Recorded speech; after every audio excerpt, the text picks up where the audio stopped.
The Blueprint Podcast with David Lamb. How great businesses are built. Hello and welcome in to the Blueprint Podcast. Here with Dr. Bhretts McCabe.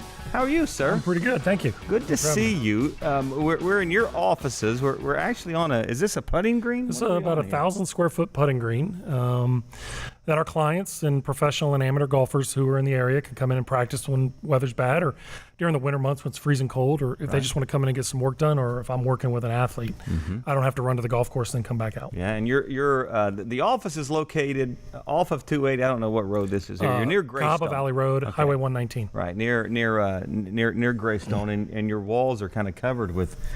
You got some pretty good swag on you. Yeah, it's not bad. You know, I wish I had been asking for it a lot earlier in my career, but I went into an appointment at Dr. Andrews' office one day, and I was like, you know what, I need to start getting jerseys and stuff. So we've got a pretty nice array. Right behind us, we have all the golfers that have played in majors that I work with or competed in majors and done very well. We have a flag on the other side of the wall with one of my players came in third this year in the U.S. Open, so his flag. And so, I have a saying for my golfers: if they do well, it's like planting a flag on top of a mountain. So get a flag, sign it, hand it in. That's awesome. All right, now I don't do this with many guests, but you've got such a cool bio that I feel compelled to actually read your bio. Okay. All right, so you just, you're too humble to say all this, but listen to this. All right, so Dr. Bhretts McCabe is the founder of The Mind Side and a licensed clinical psychologist holding a PhD degree in clinical psychology from LSU with an emphasis in behavioral medicine, having completed his internship at Brown University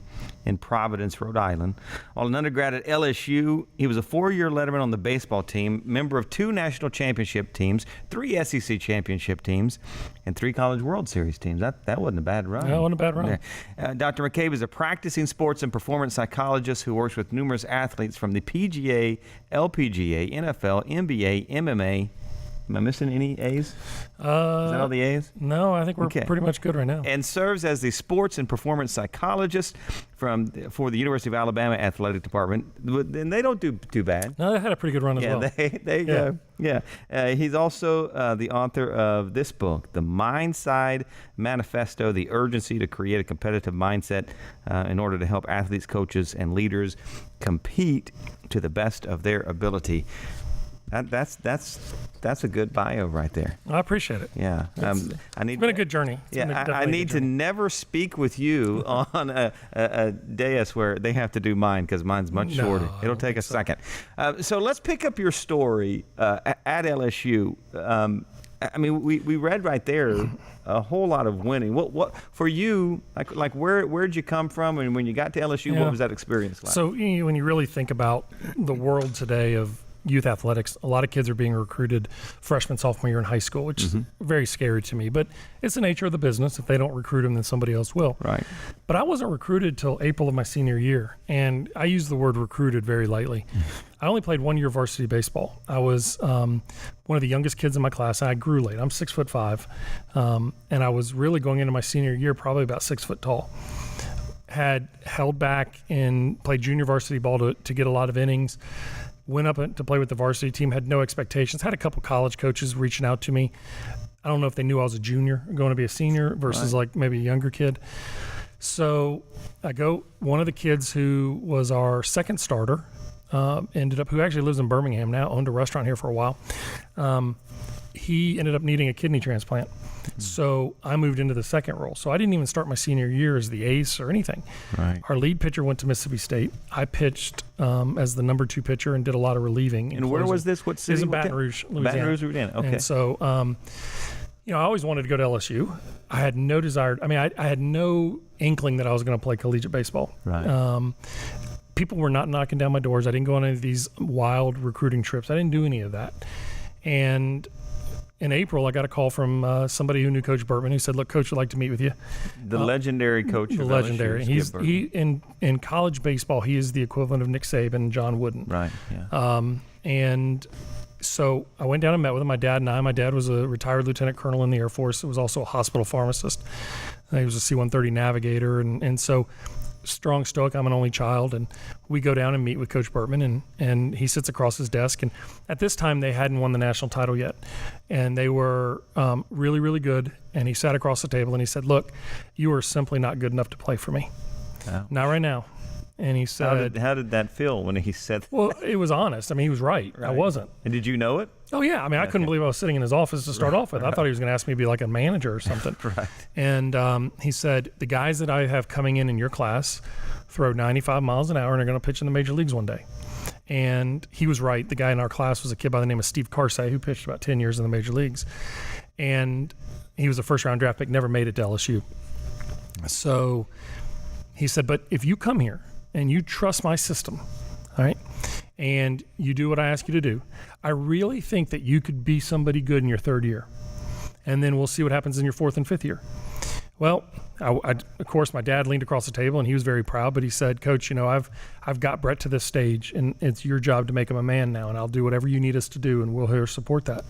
So I went to LSU and redshirted my freshman year, but as a redshirting freshman, you do everything the team does. You're just seasoning is the best way to put it. I was in the weight room a lot. I was getting a lot stronger. I was learning the game. I was around 5 major league pitchers who were on our pitching staff. Yeah. I mean, you were there. What years were you at LSU? 1991 to 1995. I did a little research of the number of players that were drafted from those years you were there, and it is a long list. Very long list. Yeah. I mean, that level of talent, what was it like to be around those guys that you knew? I mean, these guys were aces. Well, we also had guys that were coming back to train with us. Right. So Ben McDonald, who won the Golden Spikes Award, which is the baseball equivalent of the Heisman Trophy, number 1 pick in the draft, he was back training with us, and you just... It's kind of weird. I mean, it's a great question, but you're around such great talent that almost becomes the norm. Right. That every kid that's coming in there is so good and so talented, but there had to be a differential of what got you on the field. And for me, is not having that talent.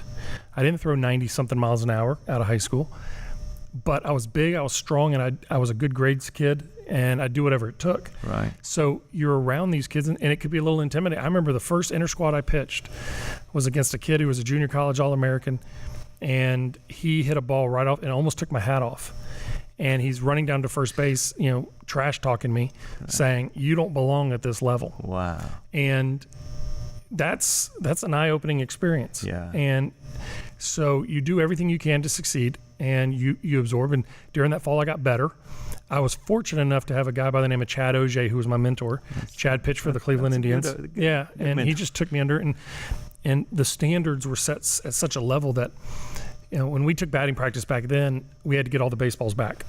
Well, the old Alex Box Stadium, the right field wall was up against a road called Nicholson Drive. And if you've ever been to a football game at LSU, it's the one that fronts the stadium. Okay. Well, the problem is it's a 4-lane road, and it's the busiest road that runs through campus. So, and we have a lot of power hitters. So it's about 380 feet to hit that road. Mm-hmm. Well, we would stand across the street and you'd see a ball hit, and it would hit a car and it would go rolling a mile down the road. We had to get it. So we'd come back, and the older pitchers would count the number of baseballs that we had that we started with, and we had to run those many miles that we missed. Oh, man. So one time I come back in, and there's a ball between like 3 fences that we had, and I come back in and Chad said, well, did you get the ball? And I said, no, I can't get it. I can't climb the fence. And he said, well, try again. And that's not a good enough answer. I ran back out there and couldn't do it again, and came back in. He said, you don't understand. No is not an answer here. And I was like, all right. So I went back. I did get it. I ended up getting it. And we came back in. He said, we don't train people to think that there's an alternative here. So that culture was created by the players. Skip Bertman was a legendary coach. I mean, just a giant in collegiate baseball. What did you learn and take away from him? And I would just bet that that culture really was implanted in those players because of his leadership. Oh, there's no doubt. I mean, I think the standard he set. Well, I mean, what the changing moment, and I talk about it in the book, was I had an injury. I was going to be a big starter on the team my third year. He was right. And we were number 1 in the country. I got hurt, struggled all year, just couldn't come back. Come back the next year, not a good year. And the season's coming around, and I find something in the bullpen, start working with a guy to do mental stuff. And a couple games into the season, we're playing a team. We're playing Texas Christian. Nolan Ryan is in the opposing team dugout because his son was pitching against us. And he's a big hero of yours, right? Big time. I have the ball that I got signed that night is in my office. Is it? And I got out of a bases loaded jam with nobody out, came running off the field, and coach grabbed me and he said, do you want the good news or the bad news? And I thought deep down the bad news was he was going to take me out of the game, which I would have been okay with because I always struggled with having to repeat success. And I was afraid to live up to the expectations and the demands that were demanded of me. Right. So I would kind of sabotage it, honestly. That's why the year before, I threw 10 innings in 10 games. I was a one inning guy because I couldn't go back out and succeed again. And so he said, the bad news is if you walk this leadoff batter, I'm taking you out of the game. The good news is that was the best inning I've ever seen you pitch. But if you walk this guy, you're out.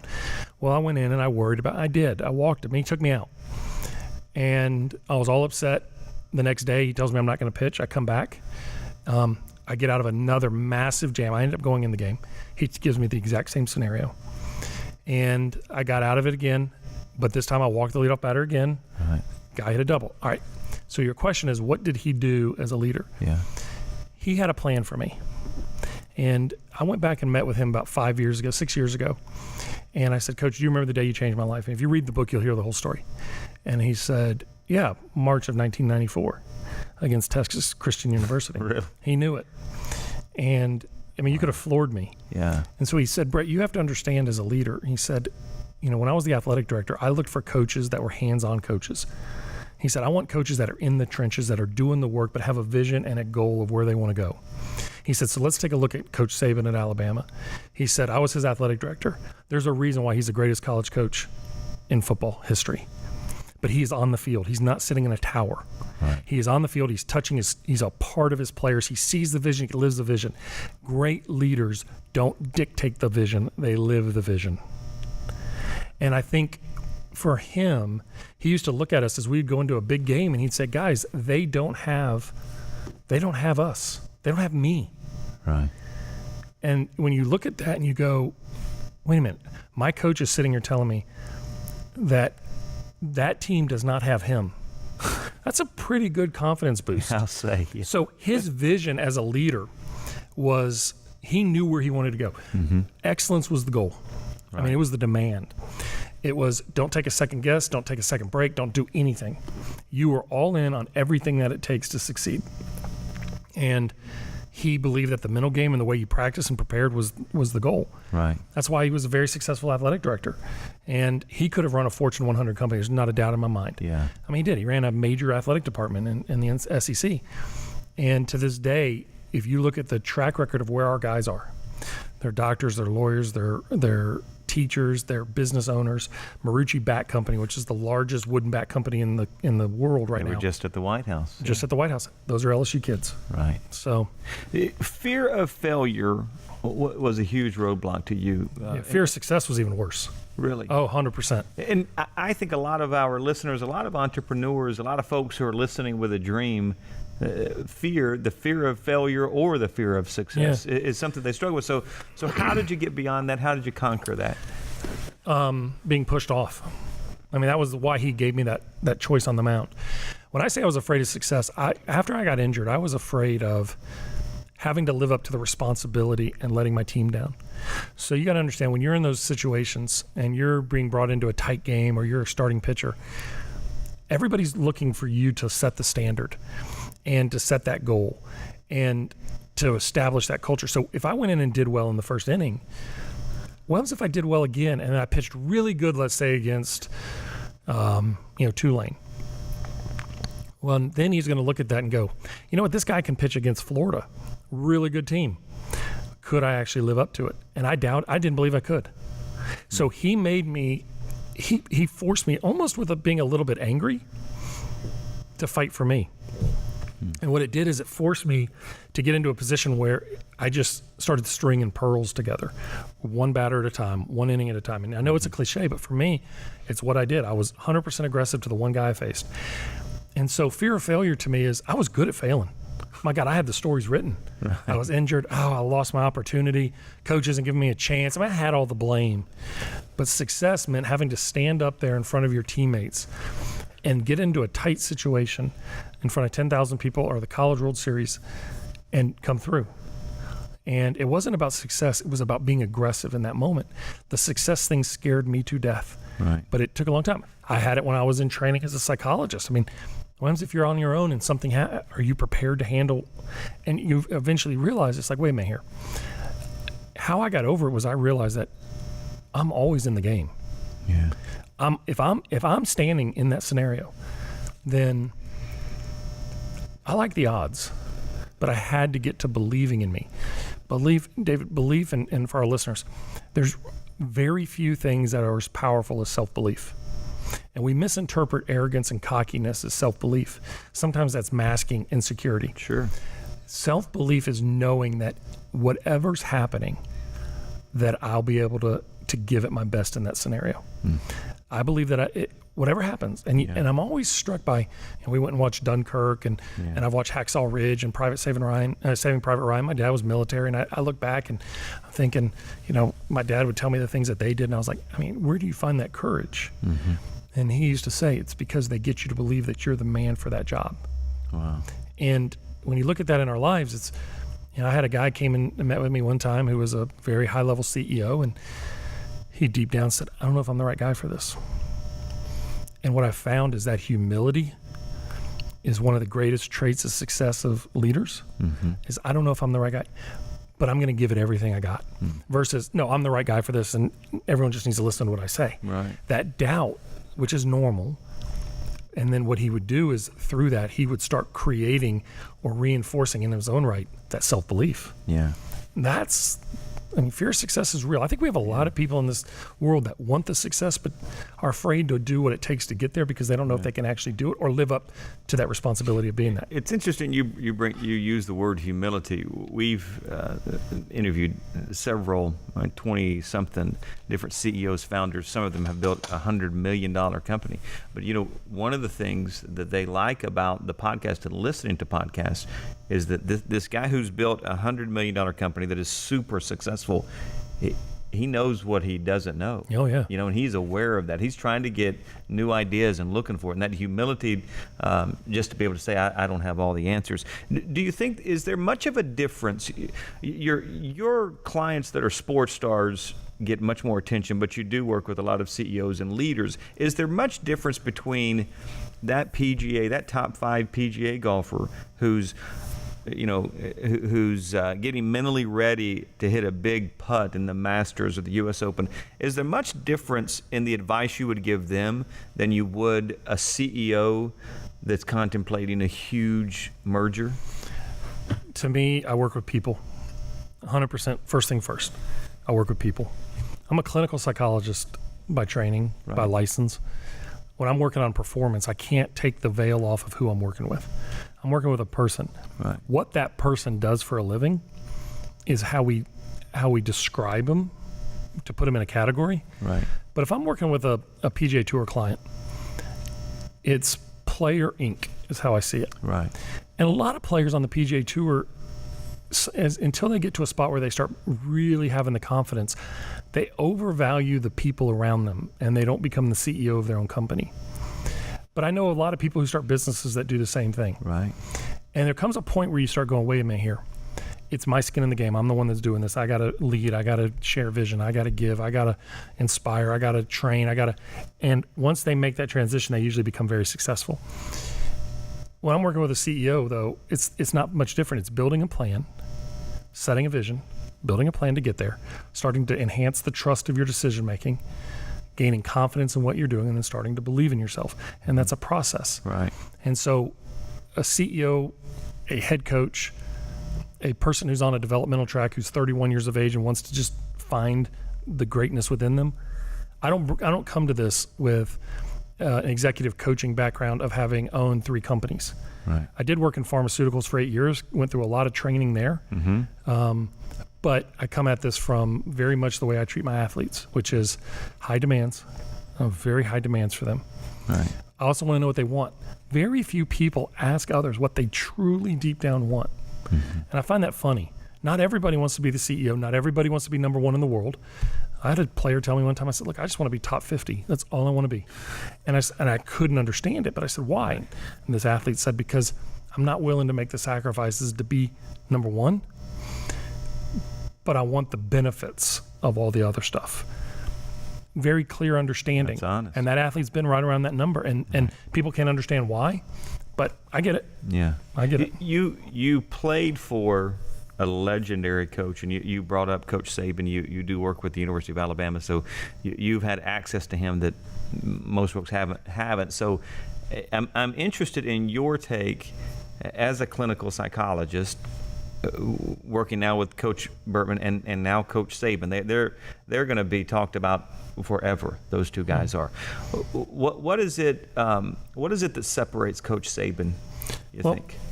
And I'm going to answer this from the program level, because I don't work with him one-on-one. I work through his coaches. Right. I've met with them. I mean, I've done those things. Yeah. But I've been working with the program for about 3 years, and there's a hierarchy there. And there are, you look at everything from Scott Cochran, who's their strength and conditioning coach, and people say, my gosh, we're paying a strength and conditioning coach $600,000 a year, right. And he's worth every penny. Is he? Because he's the one with the players all year long, building mental strength and physical strength and conditioning and relaxation and everything, to the trainers, to the nutritionists. What I mean by that is seeing how Coach Saban operates and being in that circle. Even though I'm not in the one-on-one inner circle, which is fine, I don't really want to be, not what I do. But seeing how he interacts with his team, and then meeting with the players and helping the players get over their own struggles, and is that system that he is maniacal to detail. That everything we can, if we're going to do it, let's be excellent at it. If it means we're going to have the best nutrition in the country, that's not a saying. Right. That's a standard. Mm-hmm. And so we're going to study what everyone else does. And if we find that, we lose a game, we lose against Clemson, well, then I'm going to take the learnings. We're not going to berate ourselves. What we're going to do is say, okay, we have to be better. And let's start putting our pieces back together. It's excellence in everything you do. And Coach Bertman was the same way. But seeing how Coach Saban interacts and how he moves through the building and how he works with his team and how he communicates to his players and things like that, it's players understand when they go there that they're a part of something. Mm-hmm. Those who can't see that they're a part of something don't stick around. They will get thrown off the island pretty quickly. Right. And it's not by him. Yeah. It's by the masses who go, this is not how we do things. Not who we are. And I think when you look at an organization, if you were to say, what is the one thing that probably breaks them down that maybe other people don't think of, between a Bertman or a Krzyzewski or Saban, is consistency. Mm-hmm. Great leaders have to be consistent. They have to be confident in what they do. They have to be consistent in the way they communicate. They have to be consistent in how they act. You can't leave your team wondering, well, yesterday you did this, but tomorrow you're doing that. Right. He is 100%. And for what we perceive from the outside is he's consistently intense. But we forget that in the last couple of years, we remember him yelling and screaming and slapping A.J. McCarron on the rear end. Right. But you never saw him do that to Adam Griffith. Instead, every time he talked about Adam Griffith, the kicker who had a lot of misses and was the heel of a lot of fans, unfortunately, who ended up turning out to be a pretty valuable player on the team and almost an MVP-style guy, he never once raised his voice at Adam. He always put his arm around him. Well, if you understand Adam's background, he was a Polish adoptee. Right. Lived in an orphanage till he was 11. So if you berate a kid like that, you're going to lose him. A.J. McCarron needed that. Right. And Coach Saban knew that. So he waited for that opportunity. Same thing with me on the mound with Coach Bertman. He knew I needed that. Mm-hmm. He couldn't have done that to other guys, but I couldn't have taken what he did to other guys. Right. So great coaches are consistent. Great leaders are consistent, but they're tailored to the people that they're with. When dealing with a team, and not sports team I'm talking about, but a team at a company, employees, folks who work under you and work for you, and trying to motivate them, that's one of the consistent areas of concerns that I hear from folks who've been on the podcast. How to motivate my team, how to get my team to see the opportunity, how to deal with employees that aren't working out. Are they in the wrong spot? They seem to have so much talent. Kind of figuring out the psychology of that, I think, is very similar to what coaches deal with. I heard Coach Saban, a player on his team, recently got into trouble, and the media was asking, what's the punishment going to be? And Saban said, I'm not really interested so much in punishing the kid, but I'm going to use this as an opportunity to where to help him make better decisions. It's going to benefit him certainly on the football field, but also in life. And I wonder if that may be a wise approach as a CEO of a company when dealing with an employee that's not working out. Rather than punishing them for doing something dumb, try to understand their motivation so you can get them to where you kind of see their potential. Can you look at it similarly as a CEO? I think you can to a degree, right? I mean, you still have standards. Right. So I go back to my junior year. We're number one in the country. We're rolling.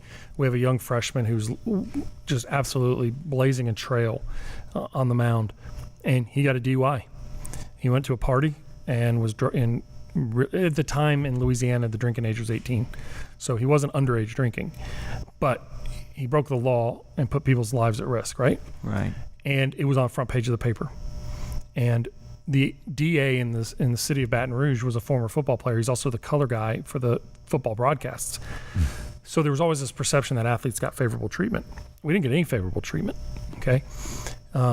And it was on the front page of the paper of, so-and-so is busted for DUI. What's the punishment going to be? What's the punishment going to be?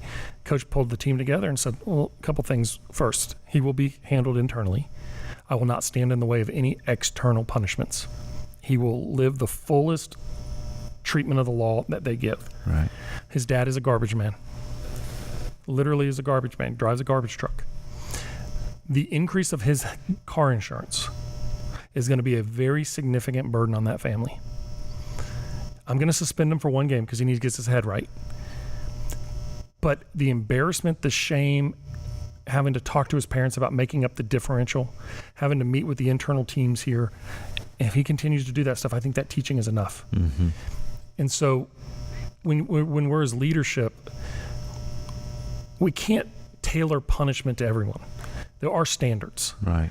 And being stern, there's a great book that was written by Daniel Pink many years ago called Drive, that external reinforcers, while short-term seem great, punishment or dangling a carrot are great, the drive has to come from an internal source. If you don't understand that of what drives your client, of your employees, your team members, then you're failing them. Right. Now, if you manage 5,000 people, you can't do that. So you have to know the group that you interact with on what their internal drive is. Well, how do you do that? Well, you care. Yeah. You sit down with them. I tell all my leaders and coaches, take your players one by one to lunch. Get out from behind the chair, get out from behind the desk, take them to lunch and sit and talk to them. They'll tell you. They will tell you. And as leadership, you have to do the same thing. Right. We have standards. You cross those, you will face the punishment. Mm-hmm. But through that punishment, I'm going to coach you, teach you, help you. Yeah. There's certain things that you just can't have in an office. Right. Okay? Those are non-negotiable. Yeah. If there's failing to meet a deadline, why? Why are we missing a deadline? Right. There may be a bigger story there. Mm-hmm. All right. So you hear a lot about leadership development. Okay, that's a buzz phrase now. Mm-hmm. What aspects of someone's leadership ability can be improved? That's a good question.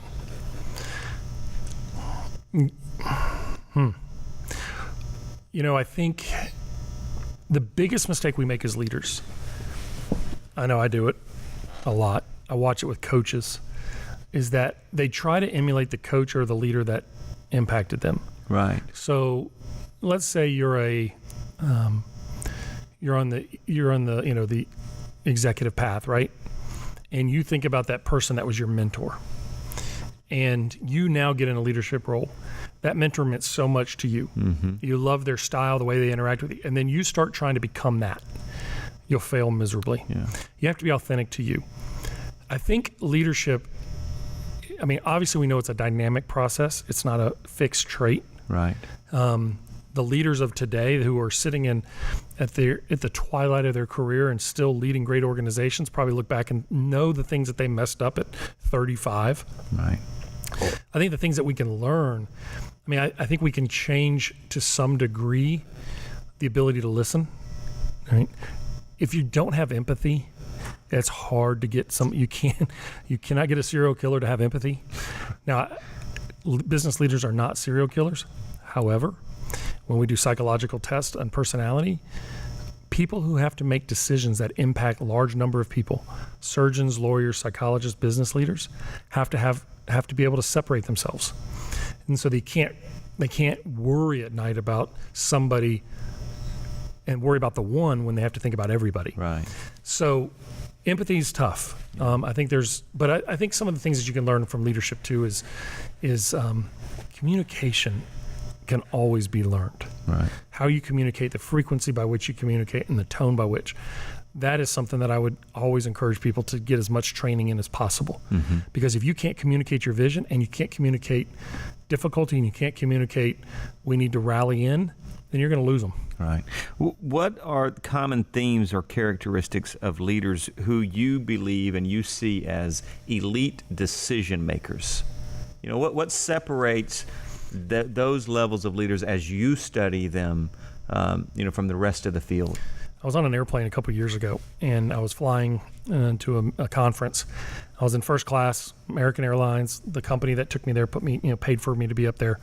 This was before I was flying a lot. Now it's just where I sit, right. Thankfully.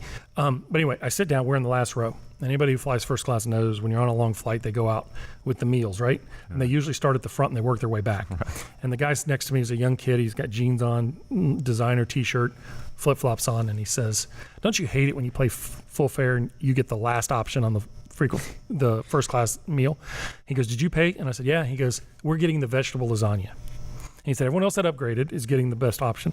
So now I'm sitting here thinking, the guy's 31, 32. I got to figure out who this guy is. And he says, "I don't normally fly commercial." Now I'm intrigued. Right. Come to find out, he was a young, he had developed like a database system for websites when he was in college, sold it for hundreds and hundreds of millions of dollars. Worked in the White House for a while, or in the Senate for a while, and from California, but he's like, I don't match the California mindset. And then he opened a new company, and his company's global company. He said, "Look, I've got multiple planes that fly throughout the world." He said, "But if I'm flying by myself, I just fly commercial just because I want to save the company money." And he said, "Great leaders." So I sat there and I said, I got to pick your brain. Right. I mean, you're fascinating.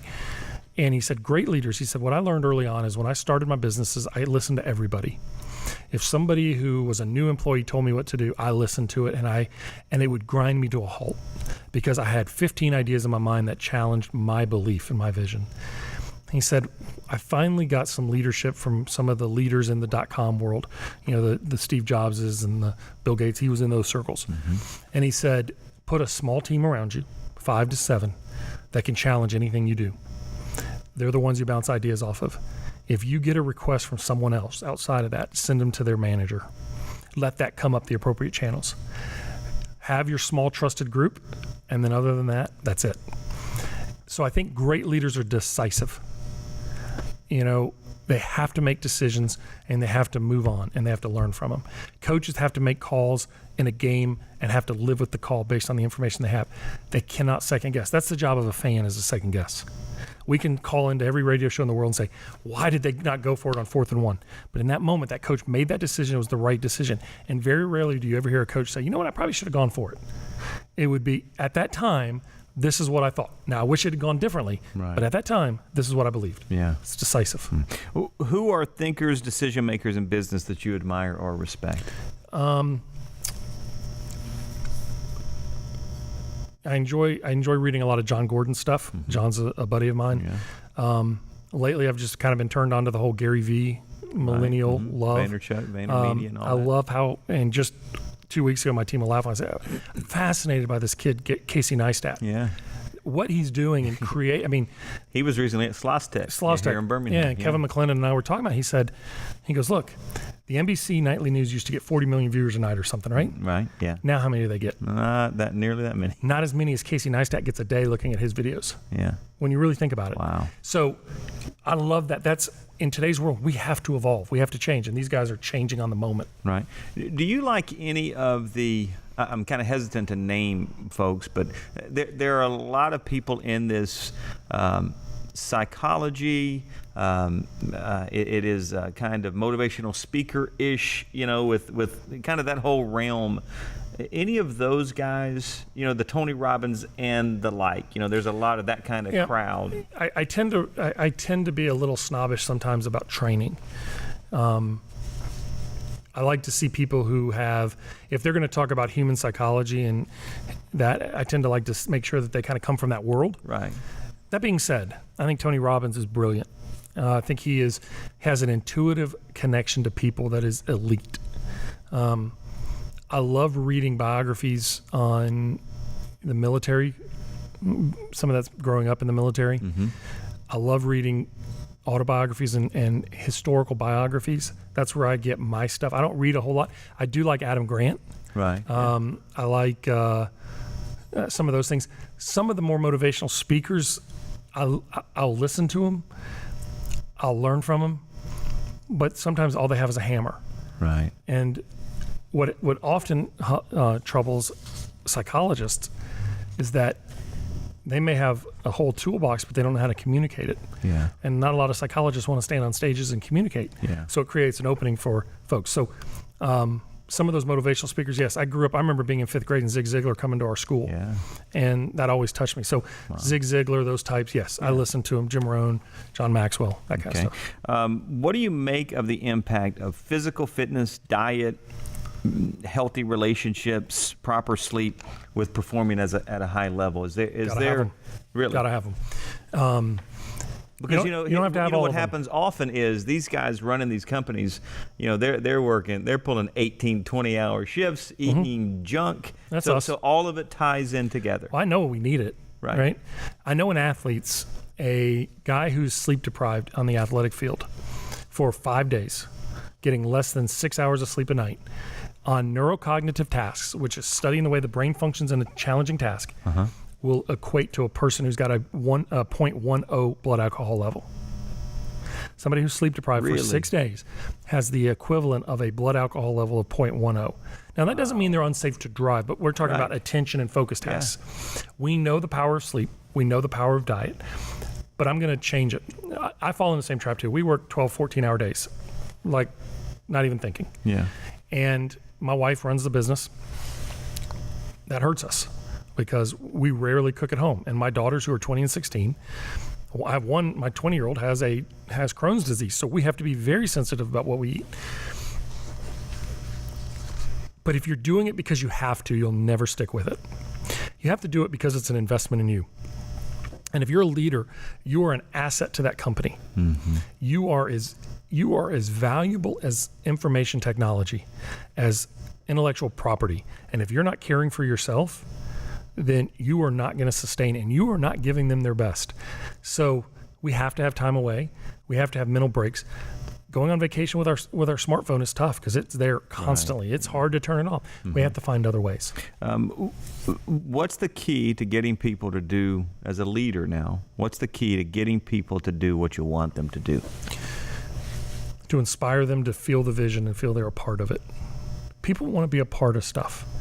And if they're not a part of it, they don't understand that they're doing it for somebody else. But if they can see the vision for themselves and see where they're going in 1 year, 2 years, 5 years, you have a higher likelihood. Right. I also understand that not everybody's at a phase in their life and a period of life where they're going to direct all their energy to that. Yeah. They got other things going on. Mm-hmm. So your job in those is to match them and kind of meet them in the middle and say, okay, I understand you're kind of down or inspire them or understand it. But if you can get people to I'm always fascinated about the people who run up hills in the military. How can we get these 18 to 19 to 20-year-old guys just to believe so strongly that running up that hill is the right idea? Yeah. I'm just fascinated by that. Yeah, I'm jumping all over the place. I'm just trying to cram in all kinds of stuff into the short time we have left. Does goal setting work, and if so, why? So there's a big debate right now on goal setting. There was an article written a couple years ago, a scientific article that said if you share your goals, you're at least you're lower likelihood to achieve them. Creates a pressure. But I can also tell you 5 articles that tell people your goals. What the real answer is, tell close confidants. Don't tell the world. Okay. Don't put it on Facebook. Correct. Tell your spouse. But I think in businesses, we spend an exorbitant amount of time developing mission statement, vision statement, goals, and strategic plans that by the time it's time to live them, we forget them. Right. We're tired. Yeah. So to me, I don't use goals per se. I have demands and I have desires. Okay, these are things that we have to do on a daily basis. These are things that we have to do as an organization. And then the desires are, what do we want to do? Because people change, people inspire for 1 or 2 reasons. They have to or they want to. Want to really, really works. Mm-hmm. Have to works for a short amount of time. But once that threat's gone, they're over. That's what happens with goals. I'm going to steal this from Tim Ferriss, the guy who has an incredible podcast. What is the book that you have recommended or given the most, probably? There's probably 3. Okay. Lone Survivor to me was given to me by somebody a long time ago, and I use it not for the inspiration, but to understand the mental toughness behind it when difficulty arises. Unbroken by Laura Hillenbrand is the other one I love a whole lot. And then probably there's a book called Top Dog, and it was written by Poe Bronson and Ashley Merriman, and it's The Science of Winning and Losing. It is a must-read for any business leader, any coach. Really? Brilliant book. All right, I'm trying to land us at 45. We've got about 3 minutes, I think, 2 or 3 minutes remaining here. Let me ask you this. What role do you believe routines play in success? Because most every leader that we've spoken to, they've got like a morning routine, something like that. What role do routines play? I think they're massive. I think every morning I think every day you should do 5 things. You should do administrative tasks. Okay. Those are the things that are between now and 3 weeks away. So making airline flights, scheduling appointments, okay, administrative tasks. When you don't do those things, those are the things when you're driving home that you're going, oh, and they create stress. You should do developmental tasks. Developmental are things that are 3 weeks to 3 months out or longer. Planning in the future, you should always be putting those in. You should do training. Every day you should train in your job to do something. You should execute. You should have time to execute. So that's the 4th one. And then the last one is you have to have time every day to review and reflect.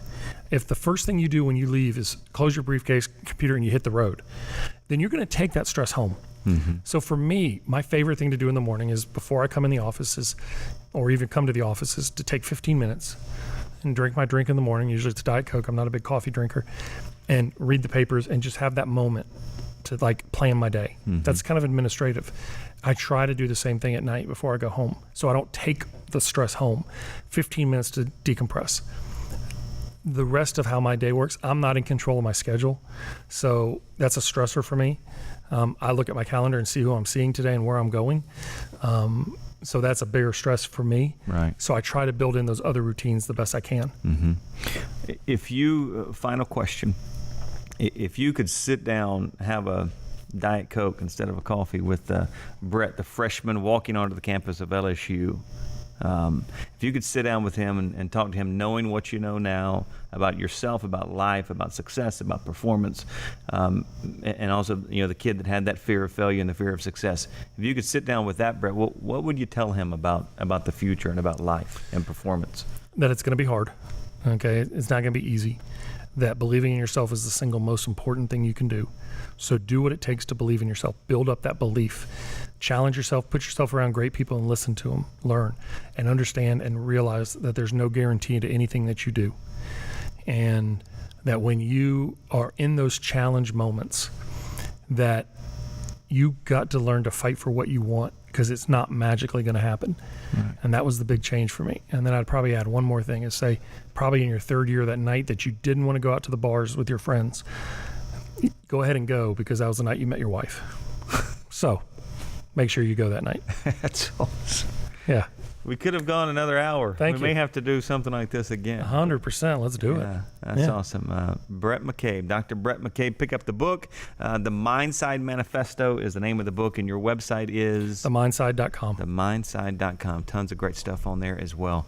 Appreciate Dr. Bhrett being with us and you being with us as well. Just a reminder, BlueprintPod.com. That's our website, or you can find us on Facebook at Blueprint Pod as well. Thanks so much, and we'll see you next time right here on the Blueprint Podcast.